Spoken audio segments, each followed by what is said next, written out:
சங்கீதம் 139 அதிகாரம். ராகத்தலைவனுக்கு ஒப்புவிக்கப்பட்ட தாவீதின் சங்கீதம். கர்த்தாவே, நீர் என்னை ஆராய்ந்து அறிந்திருக்கிறீர். என் உட்காருதலையும் என் எழுந்திருக்கிறதலையும் நீர் அறிந்திருக்கிறீர். என் நினைவுகளை தூரத்திலிருந்து அறிகிறீர். நான் நடந்தாலும் படுத்திருந்தாலும் என்னை சூழ்ந்திருக்கிறீர். என் வழிகள் எல்லாம் உமக்கு தெரியும். என் நாவில் சொல் பிறவாததற்கு முன்னே இதோ கர்த்தாவே, அதையெல்லாம் நீர் அறிந்திருக்கிறீர். முற்புறத்திலும் பிற்புறத்திலும் நீர் என்னை நெருக்கி உமது கரத்தை என் மேல் வைக்கிறீர். இந்த அறிவு எனக்கு மிகுந்த ஆச்சரியமும் எனக்கு எட்டாத உயரமுமாய் இருக்கிறது. உம்முடைய ஆவிக்கு மறைவாக எங்கே போவேன்? உம்முடைய சமூகத்தை விட்டு எங்கே ஓடுவேன்?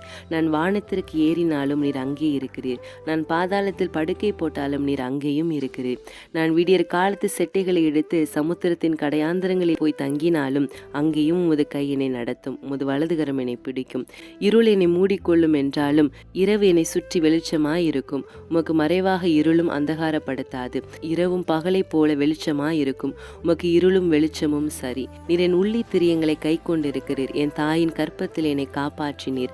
நான் பிரமிக்கத்தக்க அதிசயமாய் உண்டாக்கப்பட்டபடியால் உம்மை துதிப்பேன். உமது கிரியைகள் அதிசயமானவைகள், அது என் ஆத்துமாவுக்கு நன்றாய் தெரியும். நான் ஒளிப்பிடத்திலே உண்டாக்கப்பட்டு பூமியின் தாழ்விடங்களிலே விசித்திர வினோதமாய் உருவாக்கப்பட்ட போது என் எலும்புகள் உமக்கு மறைவாய் இருக்கவில்லை. என் கருவை உம்முடைய கண்கள் கண்டது. என் அவயங்களில் ஒன்றாகி இல்லாத போதே அவைகள் அனைத்தும் அவைகள் உருவற்படும் நாட்களும் உமது புஸ்தகத்தில் எழுதியிருந்தது. தேவனே, உமது ஆலோசனைகள் எனக்கு எத்தனை அருமையானவைகள்!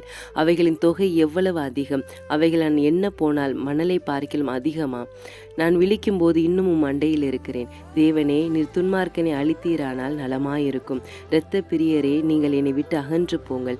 அவர்கள் உம்மை குறித்து துன்மார்க்கமாய் பேசுகிறார்கள். உம்முடைய சத்துருக்கள் உமது நாமத்தை வீணாய் வழங்குகிறார்கள். கர்த்தாவே, உம்மை பகைக்கிறவர்களை நான் பகையாமலும் உமக்கு விரோதமாய் எழும்புகிறவர்களை அருவருக்காமலும் இருப்பேனோ? முழு பகையாய் அவர்களை பகைக்கிறேன். அவர்களை எனக்கு பகைஞராக எண்ணுகிறேன். தேவனே, என்னை ஆராய்ந்து என் இருதயத்தை அறிந்து கொள்ளும். என்னை சோதித்து என் சிந்தனைகளை அறிந்து கொள்ளும். வேதனை உண்டாக்கும் வழி என்னிடத்தில் உண்டோ என்று பார்த்து நித்திய வழியிலே என்னை நடத்தும்.